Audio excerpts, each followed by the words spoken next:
My name is Michael Hartnett, and I will be facilitating today for our training on mobile elevated work platforms. Previously, they were known as aerial work platforms. It's still what they called in the OSHA standards, but Ansi put out a newer standard for A92, and they are now called mobile elevated work platforms. So welcome to this month's monthly safety advisory call for Finishing Contractors Association. So with no further ado, let's get started. Okay, so what are we talking about? Mobile elevated work platforms. OSHA standards haven't changed for a long time. It's still 1926.453 that we're dealing with here for OSHA. However, consensus standards are often what is enforced by OSHA, and Ansi provides those consensus standards for mobile elevated work platforms. In 2018, December of 2018, Ansi published new standards, and they went into effect as of June 1st of 2020. So these are not exactly new, but we're starting to see that the new machine designs are coming through, putting new options out there for us. And we really need to make sure at this point in time, we've had the time to institute these new standards and make sure that we're following them. So let's make sure that we all have a firm understanding of what those requirements are and the tools that we have at our disposal through FCA to make sure that we are compliant with those standards. So what's changed due to the Ansi standards? Well, they updated the machine design. They have new requirements, the responsibilities of the employer and the employee, but they've added in responsibilities for the supervisor, and they've added responsibilities for the rental company. They've also updated and become much more specific on those training requirements. And then two new things that are completely new is a familiarization requirement and the site risk assessment. All right, so machine design. What are we doing differently here? Well, first of all machines made prior to June 1st, 2020 are grandfathered in, right? We don't need to retrofit to the new standards. However, the new standards do have a lot of new safety requirements that were not there in the past. First, you have load sensing. So if we're overloading that lift, it'll automatically shut down. Same with wind force. To be rated for outdoor use, they have to have more stability. They need to be able to withstand 25-mile-per-hour winds. The tires have been updated so that now they need to be solid or foam filled. So we no longer have stability issues related specifically to underinflated tires, which has been a problem in the past. Tilt sensing requirements, which will automatically cut out once we've gotten to a certain level of slope, making so we cannot bypass that slope requirement. Entrance gates, as opposed to chains that we often had in past. Now we have entrance gates. This makes it easier for our employees who often would have issues remembering to close that gate and then often get in trouble. So this removes that option, engineers it out so that now the gates are self-closing. And then platform railings. The requirement for that height has been raised a little bit, and they've made it so that on the indoor scissor lifts, they all have the guardrails that fold down, allowing you to go through doorways. And then last but not least are the machine markings and manuals, which have been updated as well. So let's talk about those responsibilities. First of all, we have the employer responsibilities. And the employer's responsibility to train an operator is nothing new. However, now they're required to train and familiarize. And we'll talk about what familiarization is. It's a pretty simple, quick process. But employers must train and familiarize or have proof that the employee was trained and familiarized for all of your employees that you allow to operate a MEWP. Right. So if your employees are in lifts, You need to make sure you have that documentation that they have been trained, and maintain that documentation that they've been familiarized on that specific type of MOOP. Sorry, I always want to call it an aerial work platform. Decades of experience, lifts, aerial work platforms. I'm still trying to get over calling them MOOPs, but I'm getting there. So the training is required to be performed by a qualified person, right, in a language that they can understand. This is not a new requirement that's been around for a while. But we also need to make sure that the supervisors who supervise those who are operating MOOPs are properly trained as well. And those supervisor responsibilities are what we'll go to next. These are new requirements that did not used to be in. Right. So people who operate or directly supervise operators of MOOPs now have to make sure they know how to have been trained in proper MOOP selection, right? Making sure we know which is the best group and type for each process that we'll be using, right? They need to know the rules and regulations and standards of safe use, right? Nothing new there. Potential hazards that are associated with MOOPs and how to protect against them. Right? And then where the manufacturer's operation manual is. Nothing really new in that. People who directly supervise MOOP operators must ensure, their responsibility is to ensure that operators have been familiarized with the specific MOOP being used. Right? Once again, we'll talk about that familiarization process later in this training. But it is that supervisor's responsibility to make sure that it's been performed. So our operator responsibilities are a little bit different, but all in all, largely what we've done in the past, right? They need to know how to use that fall protection. They need to know where those fall protection anchors are. This next one is not one that was really define really well something needed to be covered. And that's how actions can affect stability.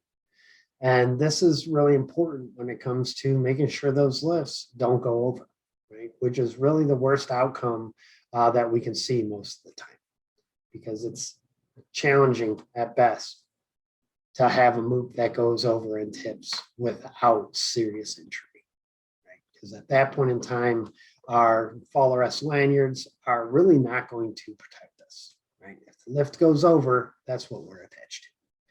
So we need to make sure that our employees are trained on how their actions can affect stability. They also need to know how to use the accessories with them, right? You know how to use the controls and what the safety features are on it. They need to understand the site-specific hazards. Right? And we'll go over the specific training that operators have to go to. And like I said before, it's a lot more in depth or a lot more prescriptive than it was before. Before we had to train them on the hazards and how to protect themselves from them. Now, Ansi has really gone in depth to what that means. Right? We're also going to have to teach them how to adhere to a safety plan, because this site safety assessment is part of developing that site safety plan that they need to be able to follow, right? And then how to use those emergency procedures within that. Last but not least, operators need to be familiarized with the equipment that they're utilizing. All right, so we do have some additional responsibilities that are laid out for rental companies as well. They cannot necessarily just drop and go like they used to. They need to offer operator training or explain where they can get that training, right? They need to act as a conduit for that training when they're selling, leasing, or renting that MOOP. So if they do not provide that training themselves, they have to be able to give you resources that allow you to find that training. And when requested, the dealer is required to perform familiarization to the person that they're dropping that lift off for. So next, let's talk about the training topics. The training topics, and this is where we've gotten a lot more specific on what the requirements are. need to make sure that we're training people on the hazards, inspections, PPE, equipment components, safe use. These are all things that we've been training our employees on for a long time. But there's specific ones that have come in recently that were not there before. These factors affecting stability were not clearly defined as something that needed to be trained before. In addition, proper selection was not one of the things that was clearly specified prior, right? And then the site risk assessment. Site risk assessment is a new new part of the Ansi standard that was not there previous. And just like familiarization, we will talk about the site risk assessment later on during this training. And so when we go to hazards, they are prescriptive there as well. They go in depth in what hazards we need to train our employees on. Right? Electrical, which can be a big issue, crush hazards, tipping, ejection, overloading, wind, rescue plan. All of these need to be covered in training. When we go to inspections, employees need to be trained on how to perform those inspections. Daily inspections are required, right? So ideally, we should be documenting these daily inspections. We all know that OSHA doesn't believe anything is done, that it is not documented. So we want to make sure that we're documenting. I have a couple different examples here on inspection sheets. On the left, you have one from the International Power Access Federation, which is a federation that works with aerial lifts. Right? And they have these available for anybody to use. However, members of FCA have access to the ones on the right, which is part of the FCA's International Safety Manual, right? And that safety manual has both battery powered and fuel powered inspection checklists. So training our employees on how to perform this and documenting that it's being performed prior to each shift that it's being utilized is really important.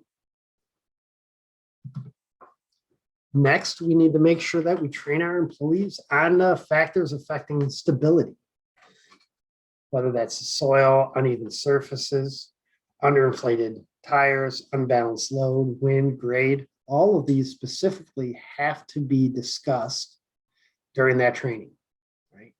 These factors all need to be brought in. Next, when we're talking about PPE, we really need to make sure that we have discussed what is the right lanyard choice. More often than not, when I find employees in the field during inspection wearing fall protection in a boom lift, more often than not, I see a 6-foot lanyard. And a 6-foot lanyard is really just not appropriate for using inside a boom lift for ejection protection. The reason is that the majority of time when we have to worry about ejection is when we're at a lower level driving, right? When we're driving at a lower level, we are usually about 10 feet or lower so that we can see over the lift to look for obstructions, right? Because that ejection generally comes when we have one or both of the wheels go over a dip, right? Go over a curb, go into a ditch, at which point the back end catapults. Right?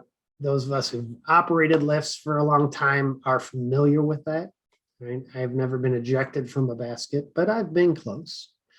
The problem with that 6-foot lanyard is you're not going to stop before hitting the ground if you're at 10 feet of elevation. Right? And that's really the goal. So better lanyard choices may be either shorter lanyards that will complete that stop prior to reaching the ground, or I would say best case is a self-retracting lanyard, which will stop our employees from being ejected from the basket entirely. Right? And if they do, they stop immediately instead of having that free fall distance of about 18 feet. Another thing we need to make sure that we're having in our training is rescue plans. OSHA requires that we provide rescue plans anytime we put anyone into fall arrest system, right? And anytime we put somebody into a MEWP, we also need to have a rescue plan, even if we are not wearing fall protection in that MEWP. Right? So fall protection is required in boom lifts, right? That fall protection is actually ejection protection, as the guardrails act as fall protection. And in scissor lifts, although many general contractors require it, many sites require it, and many companies require fall arrest systems inside the scissor lift. The scissor lift, being a scaffold, does not require that fall protection. Not necessarily a bad idea, but not required. But with our rescue plan, we need to make sure we know how to get our people down. Now, if you've been taking part in these safety advisory calls each month, you've heard me talk about suspension trauma a few times, right? Suspension trauma can go into effect very quickly, especially if we have a violent ejection where the employee loses consciousness due to hitting their head or something. Right? We can have very serious impact at about 3 to 5 minutes is when they say the symptoms start kicking in. And when somebody is unconscious, it can end in a fatality pretty quickly due to suffocation. So we need to make sure we know how to get that person down. Right? So if we have employees operating lifts solo without anybody else on site, it's going to be challenging to have an effective plan for rescue. Now, we've covered that a little bit in our past trainings. I know we did fall protection a couple months ago where we went in depth to different options for dealing with a rescue plan from lifts and others. So you might want to go and watch that video if you haven't seen it yet. But in the FCA safety manual, there is a mobile elevated work platform rescue plan document. So we can use this and fill this out for each site. Now, I'd really suggest that we create these rescue plans, create our site assessments during the planning stages, right? Post-bid stages of a new job, instead of waiting till we have our supervisors on site. Now, clearly, supervision once on site should be reviewing these plans and making sure that everything that was planned ahead of time will still work. But if we do not have the resources on site at that point in time, then likely we are not going to see that rescue plan effectively put into place. So it's important that we look at this at the planning stages prior to mobilization out to the site.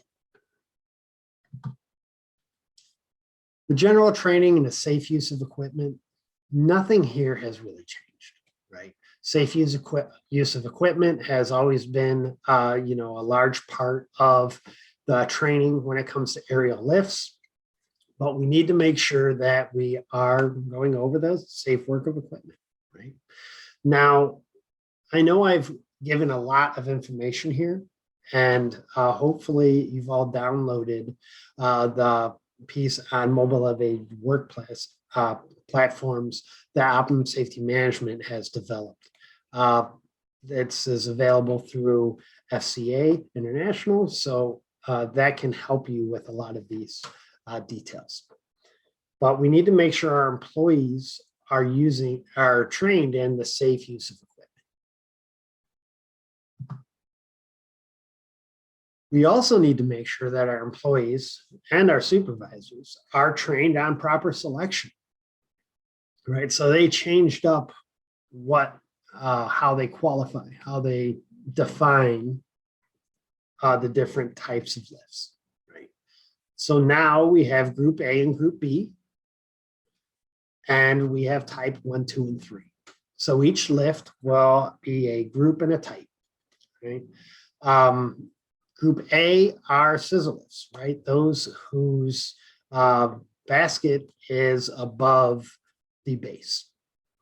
So I know we have cantilevers that slide out on our scissor lifts. They still qualify as group A, but they move vertically up and down, not horizontally, the basket themselves. Group B are all other MOOPs, right? Typically, we're talking about the boom type. And this is where the platform extends beyond the machine's chassis. So once we determine whether a group A or group B is more effective as correct selection for the work being done, we then have to determine whether we're doing type 1, type 2, or type 3. Almost exclusively, you'll be using type 3 because type 3 are those that can be driven elevated and driven from the basket. Type 2s can be driven elevated, but you can only drive it from the chassis, from the ground, while type 1s can only be driven in a stowed position. So the vast majority of the lifts that you'll be using are type 3s.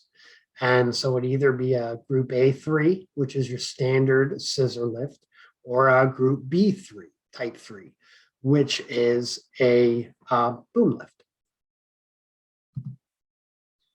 We also need to make sure we're training our people on the manuals, right? That they need to read that manual the first time they get to a lift to familiarize themselves. And we discuss familiarization in a minute, but familiarize themselves with the safety features, with the controls, and with the limitations of that machine. And then it also has within that safety manual, or within that manual for that equipment, proper inspection protocol. So our employees need to be trained that that information is there and taken care of. So how do we document this? Employers must train and familiarize or have proof of training and familiarization for all employees they allow to operate a MOOP. So how do we document that? Well, in the FCA Safety and Health Manual, we do have a MOOP operator performance evaluation where we can utilize to prove training, right? We want to have our operating evaluation to make sure that they can competently perform operation of a MOOP, right? So this is one way to document the performance evaluation. We also need to make sure that we are documenting the training with the sign-in, right? The sign-in needs to have the signature of the trainer, needs to have the signature of the employee being trained, needs to have the date, time, and location of that training and what the topics that were covered. Right? So as long as we have good documentation of our training and a documentation of a performance evaluation, we will be in good shape. So there's not a requirement specifically spelled out for a performance evaluation, but I would really suggest as a best practice, having that performance evaluation is extremely important, right? We need to make sure that that training is delivered and that it is evaluated, right? And we've evaluated whether or not that operator can operate that equipment. So familiarization. If an employee is not operated a lift before, and not a lift, but that specific group and type of lift, or that specific model of lift, right? It's not really clearly defined where that familiarization is required. But if this is a lift that you haven't operated before, you're required to perform a familiarization, right? So realistically, every time we get in a lift, we should be making sure that we have documentation of that familiarization, right? Because that documentation of familiarization is required. That familiarization, real simple, right? We need to know where the manual is. This is pretty straightforward. Everybody knows where the manual is. The purpose and function of all the controls. Well, that's in the manual. It tells you what those controls do. And then what safety devices and operating characteristics are specific are specific to that aerial platform. Right? What can that MEWP do and what can it not do? What safety devices are on it? So all of this is in the manual that is on that lift, right? But then the question comes, how do we document it? How do we document that we have performed that familiarization? I would suggest that we document it through our inspection protocol, right? If we're using a daily inspection to make sure that that lift has been performed, right? We can pull an inspection form either from IPAF or from the manufacturer itself or from the Fca Safety Helpline, right? This is a fuel-powered inspection sheet that goes over everything that is on that familiarization requirement, except for what are the safety applications of that specific machine, right? So what I would suggest for documenting familiarization is writing in the comments, familiarize this date, right? We keep that document for the length of the job. We make sure that all of our employees, first time they're on that lift, document in the comments section that they familiarize themselves with that lift, right? And it is the supervisor's responsibility to make sure that they are familiarized. Now, the supervisor does not necessarily need to certify that it's been performed. There is a signature for supervisor on the bottom of this form, but that's not a requirement. But they do need to confirm that they have been familiarized, either by performing that familiarization with that or having proof of familiarization, such as a signed inspection form that says familiarization performed this date. Right. So by utilizing our inspection protocol, we can document familiarization. We can make sure that familiarization is there for each site. So when we have lifts on site, we should keep that lift inspection document as part of that job package. So the site risk assessment. Site risk assessment is another new requirement that was not previously a part of operating MEWPs. But the new standards requires that we develop a safe use program to use MEWPs on the site. So it starts with a site risk assessment. A site risk assessment, and again, FCA has provided a document in their MEWP chapter of the safety manual that you all have access to, the mobile elevated work platform risk assessment form. Right, it's a 2-page form, and it goes through the task description, location, and everything that you really need in a site risk assessment. So when do we perform this?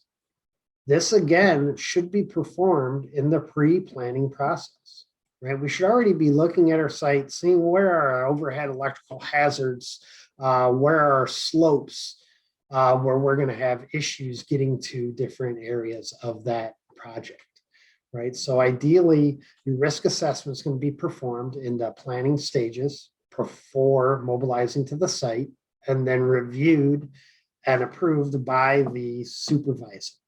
Right, making sure that they have reviewed that assessment and are implementing it. So how do we perform that risk assessment? First, we have to define the scope of work. Right? What is going to be being performed? When's it going to be done? Then we need to select the MEWP, right? Group A3, Group B3, depending on what we're utilizing it for. Evaluate the risks and specify them on that form, right? It's for the most part, a JHA, job hazard analysis related to MEWPs, right? And a JHA form would be a reasonable form to utilize for a site risk assessment if you already have a form like that, although the form that is provided for a site risk assessment is more specialized and probably easier to use for your form. You need to evaluate those risks, specify what they are. Then we need to write what we're going to do to protect from those risks, right? Same as any JHA development. And then we're going to communicate. right? We want to make sure that the operator is trained and authorized to use that MEWP, that they have the knowledge of, they have that training, they have that familiarization, and that the supervisor will monitor that the safety plan, which is that site risk assessment, that safety plan is being followed, right?